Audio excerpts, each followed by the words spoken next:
The wooden gavel hung in the air like a hammer poised over a nail. Justice Wallace's arm was raised high, his face a mask of grim duty. His voice was deep and steady as he began to speak the words that would shatter a life forever. Catherine Sinclair. A door at the back of the courtroom slammed open. Every head twisted at once, a collective gasp rippling through the gallery. A thin black man in a tattered brown coat stumbled in, his body trembling with exhaustion. His hair and beard were overgrown and wild, and dust clung to the frayed sleeves of his coat. His chest heaved as if he had run all the way from the street, his eyes wide and frantic. "Don't sentence her! She's innocent," he shouted, his voice raw but carrying across the stunned silence. The court registrar dropped a pen, its clatter echoing in the cavernous room. A woman in the gallery covered her mouth with a manicured hand. The gavel froze mid-swing. Justice Wallace blinked, the shock breaking through his judicial composure, and he slowly lowered his arm. The man held up an old, battered smartphone, its screen cracked and held together with a thick rubber band. "Your Honor, I have evidence." Silence descended, so complete and heavy that even the air seemed to stop moving. In the defendant's dock, Catherine Sinclair stood with her hands trembling on the wooden rail. She was a strikingly beautiful woman, but her face was pale with a fear that had hollowed out her features. She wore a simple, elegant black dress, a stark contrast to the chaos erupting around her. Tears shone in her blue eyes. She was a billionaire CEO, the head of a global tech empire. And yet, in that moment, she looked like a small, lost child. Justice Wallace leaned forward, his gaze intense. "Who are you? And why should this court listen to you?" The man swallowed hard, his throat working. "My name is Marcus." The judge studied him for a heartbeat longer, then made a choice no one expected. "Let him speak." The gallery erupted in a flurry of whispers. Two stern-faced bailiffs moved closer to Marcus, their posture tense, ready to restrain him if he lied or tried to flee. But Marcus kept his eyes fixed on the judge. "Your Honor," Marcus began, his voice shaking but gaining strength with each word. "On the morning Richard Sinclair died, I was inside the two-story uncompleted building next to their estate. I saw what happened. I saw it all." The court held its breath.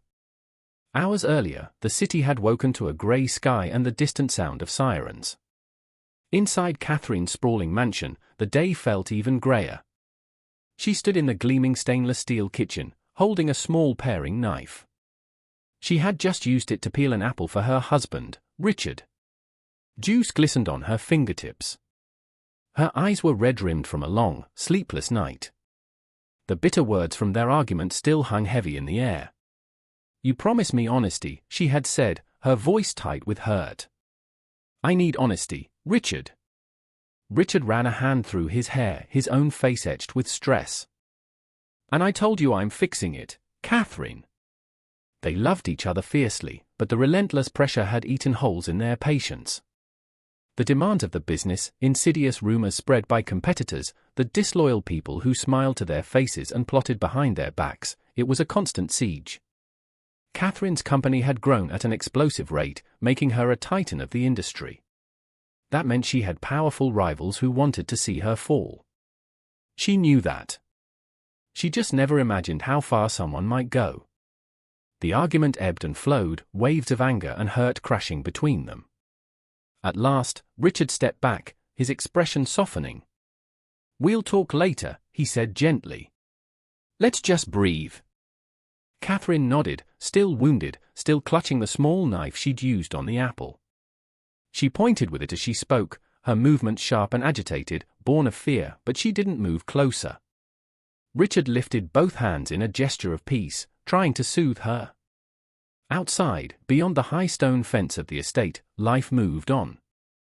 A delivery truck rumbled down the street. In the skeletal frame of the unfinished building next door, a man in a torn coat watched the world from the shadows. Marcus was not always homeless. Once, he had an office, a desk, a life that didn't involve seeking shelter in abandoned structures. He understood computers and security cameras and the subtle ways people hide their actions. But life had hit him with a brutal, unexpected force, and everything he once owned had slid away like sand through his fingers. What remained was a sharp mind, a keen eye, and a habit of noticing what others missed. He had been sleeping in that unfinished building for 3 nights. It was adjacent to the Sinclair estate, which meant the faint sounds of a life of luxury and the crackle of security radios offered a strange kind of comfort. Most nights, Marcus felt relatively safe there. But on that morning, as the sun struggled to break through the clouds, he sensed a different kind of disturbance, a quiet that felt predatory. 2 men slipped through a side gate of the mansion. They moved with a confidence that suggested they belonged, but their eyes were too sharp, constantly scanning. One wore a baseball cap pulled low over his face. The other kept checking his phone, then his pocket, then his phone again. They weren't gardeners. They weren't guests. Marcus's stomach tightened. He slid his old phone from his pocket. The screen was spiderwebbed with cracks, and the battery indicator was a sliver of red, but the camera still worked. He pressed record. Inside the kitchen, Richard turned toward the back door, alerted by a faint noise. He took a single step just as the 2 men burst in. "Richard!" Catherine cried, instinctively pushing herself between him and the intruders. It was a reflex born of love, moving her body before her mind could process the danger. Everything devolved into a blur of wild, violent motion. There was shouting, the cold flash of metal, a desperate struggle that sent chairs scraping across the polished floor. Marcus's hands shook as he filmed from his hiding spot, but he kept the phone steady, framing faces, capturing the brutal details. The man in the cap pulled a blade, long and vicious. The other barked an order. Richard tried to fight back. He was strong, but the knife moved faster. Too fast. Catherine screamed, a sound of pure terror. The men grabbed her by the arms, restraining her. In the panic, the small paring knife fell from her hand and clattered on the floor. One of the men, the one in the cap, snatched it up, deliberately smeared it in Richard's blood, and then tossed it near where Catherine collapsed, sobbing hysterically over her husband's body. Sirens wailed in the distance, growing closer. The men ran, disappearing the way they came. Marcus kept filming until they were gone. He knew exactly what would happen next. The police would arrive and see Catherine, hysterical and crying, with a bloody knife beside her. They would learn about the argument from the staff. They would put the pieces together and make the wrong story fit the perfect, tragic shape. Everyone knows how quickly a story can turn against someone, even when that someone is a billionaire. So Marcus did the only thing he could. He saved the video. He hid.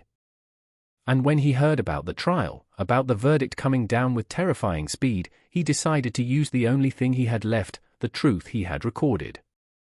Now, in the crowded courtroom, Marcus finished speaking. The assassins came in, stabbed Mr. Sinclair, and framed his wife. They took her small knife, covered it in blood, and left it beside her. The police found her crying with the knife nearby. No one believed her. But I have the video. Justice Wallace's face was a mask of stone. You claim to have captured all of this on that phone. Yes, Your Honor. Marcus raised the old device. It looked too fragile to hold something so monumental. The clerk hurried forward. Your Honor, may I? At the judge's nod, the clerk took the phone as carefully as if it were a priceless artifact. He conferred with the court's IT officer. A cable appeared. A progress bar crawled across a large monitor. The entire courtroom leaned in. Journalists gripped their pens, their knuckles white. Catherine's lawyer, who had been preparing for the worst, closed his eyes, then opened them as if he didn't dare to hope. Catherine herself clasped the edge of the dock, tears spilling unchecked down her cheeks.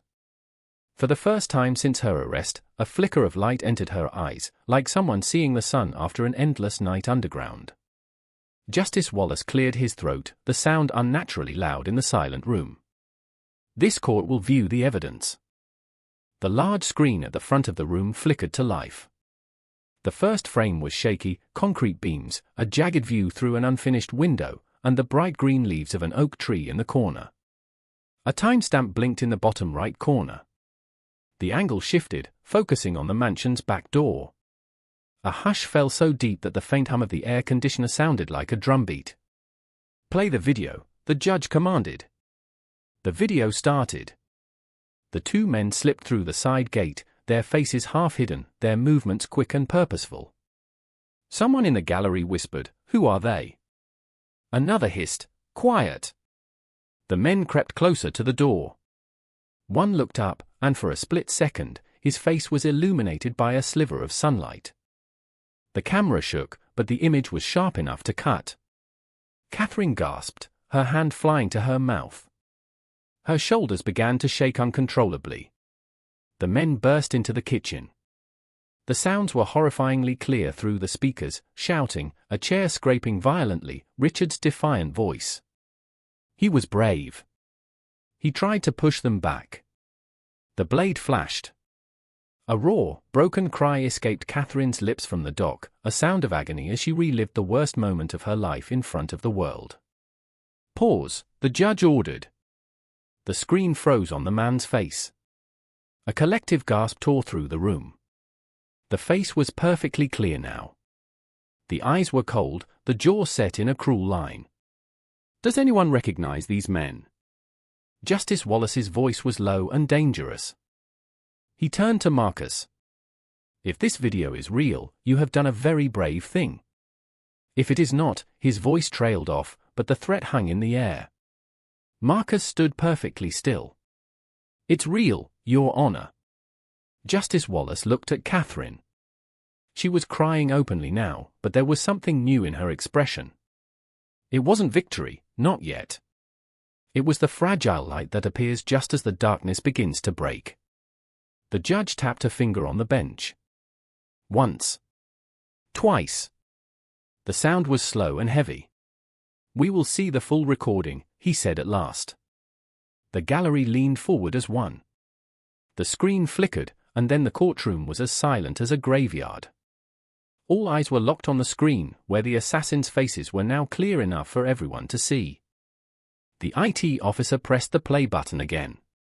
The courtroom watched in horror as the brutal scene unfolded. Richard's shouts, Catherine's terrified screams, the brutal stabbing, the chaos.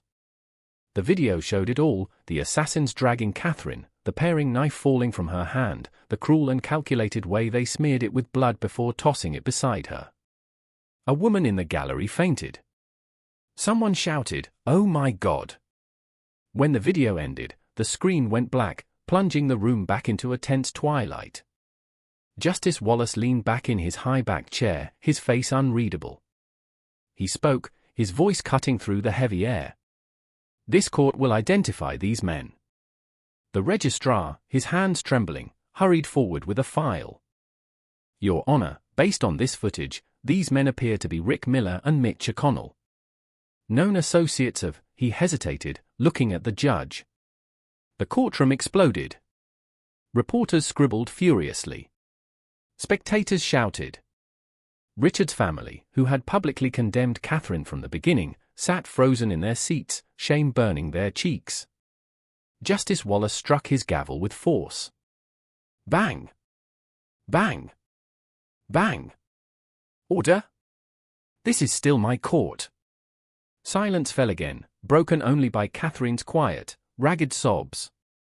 That night, while the city buzzed with the shocking revelations, the police department swung into action. Wanted posters of Rick and Mitch flooded the city.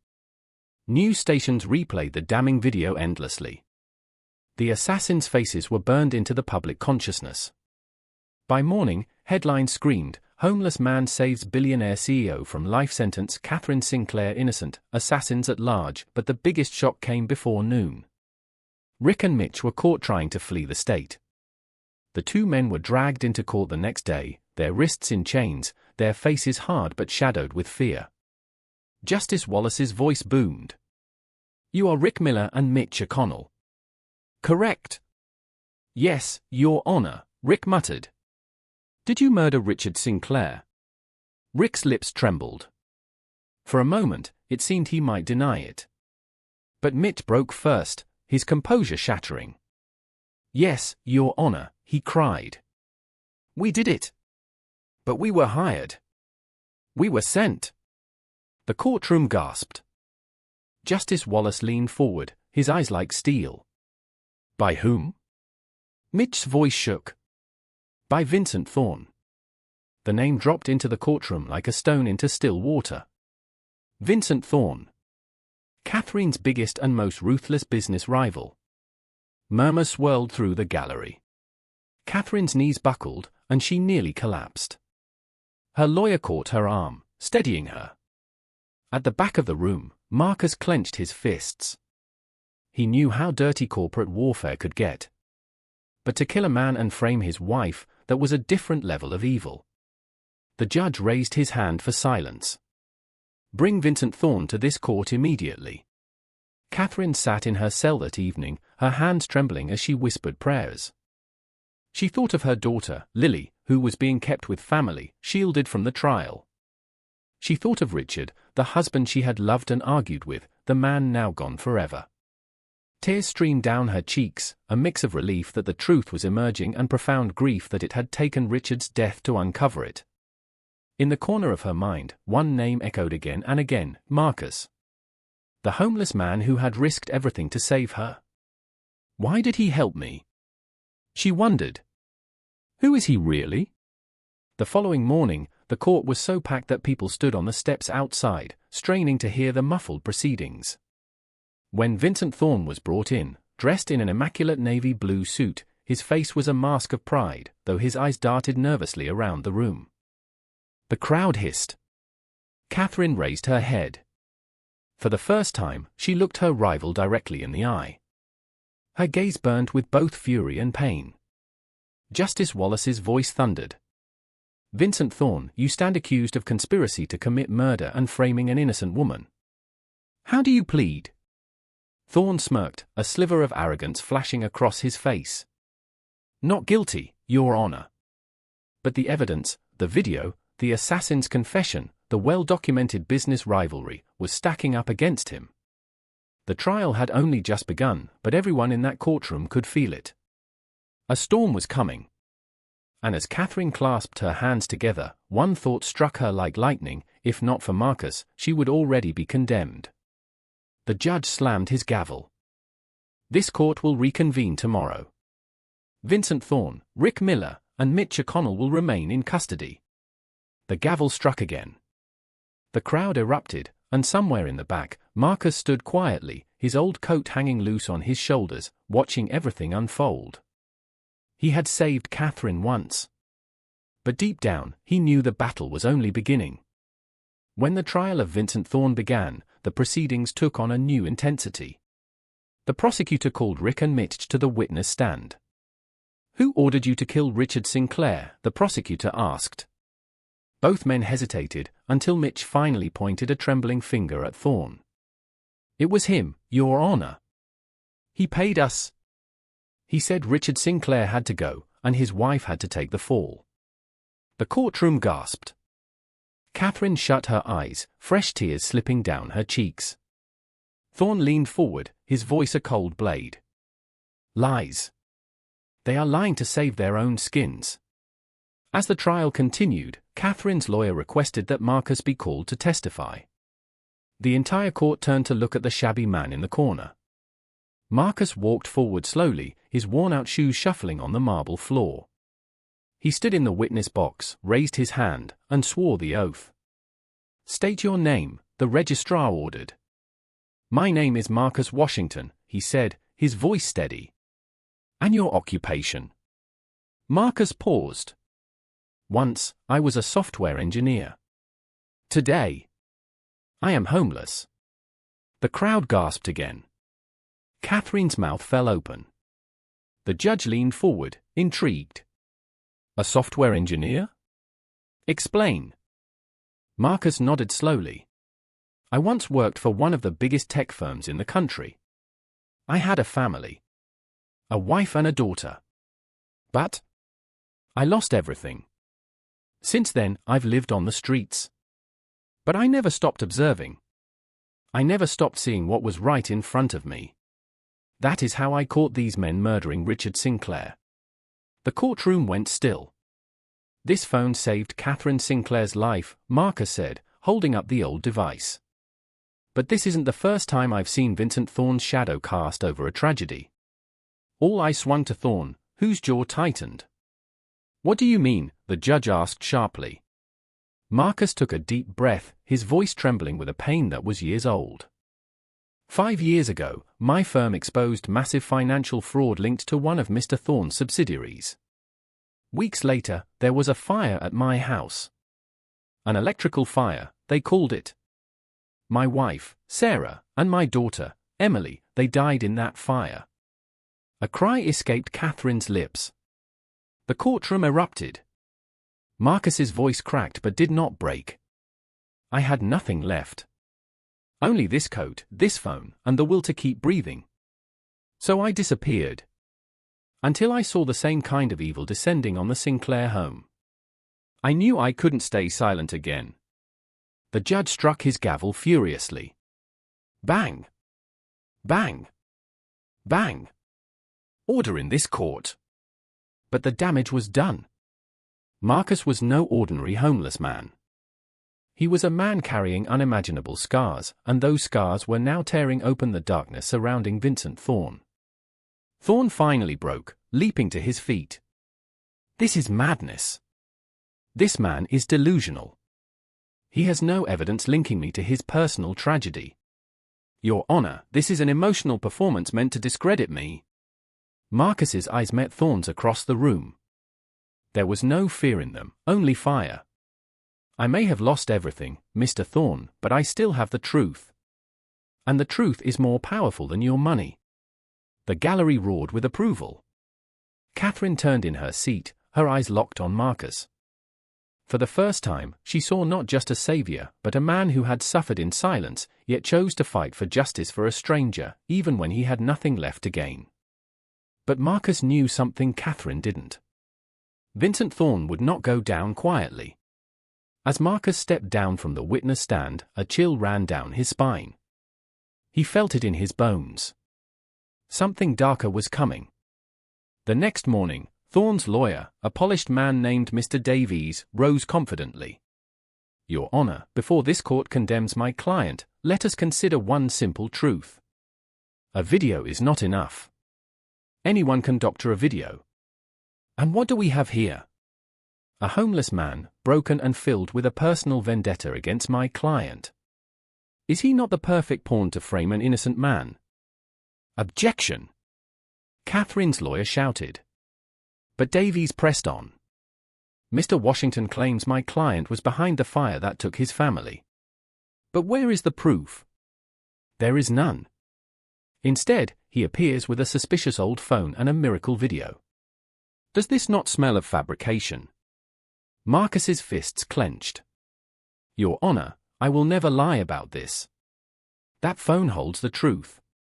If you doubt me, bring in forensic experts. Test the video. If it is false, then let me be punished in Catherine's place." The crowd gasped at his conviction. But Thorne's team had a devastating countermove. Mr. Davies produced a stack of documents. "Your Honor, we have bank records showing a mysterious transfer into an account belonging to a Marcus Washington, totaling $50,000.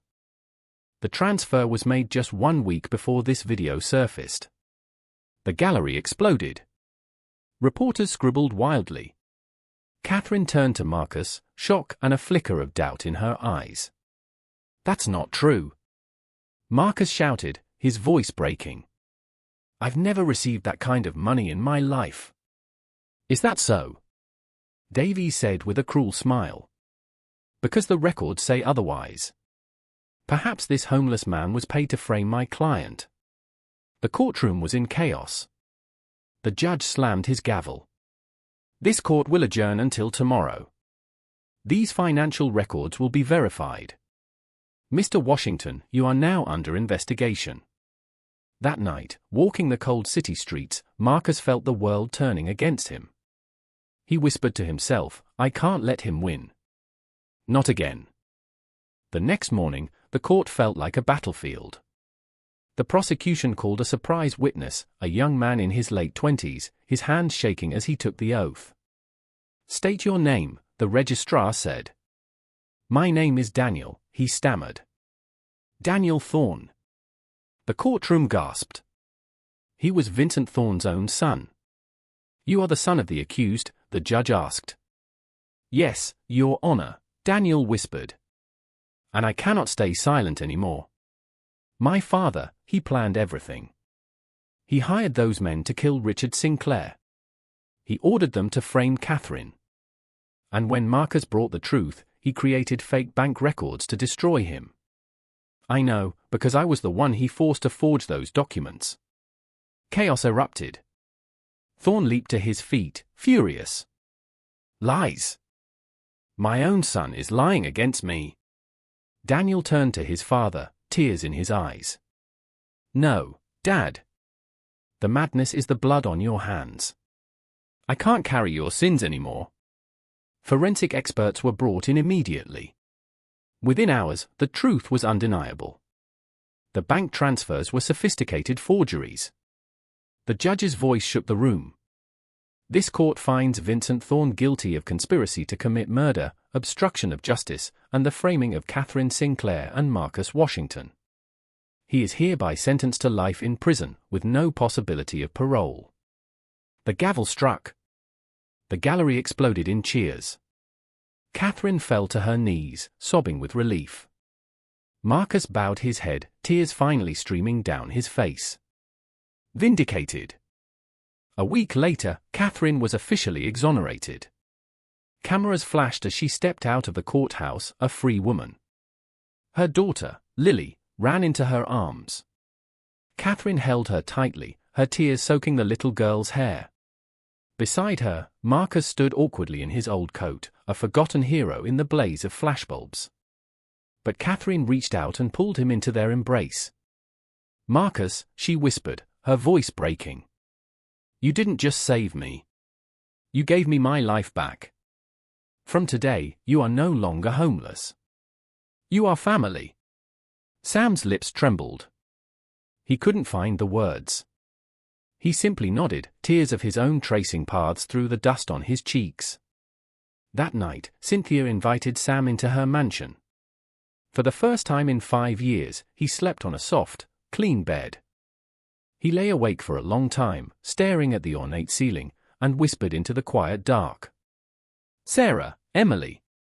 I couldn't save you. But today, I saved someone else. Maybe now I can finally rest."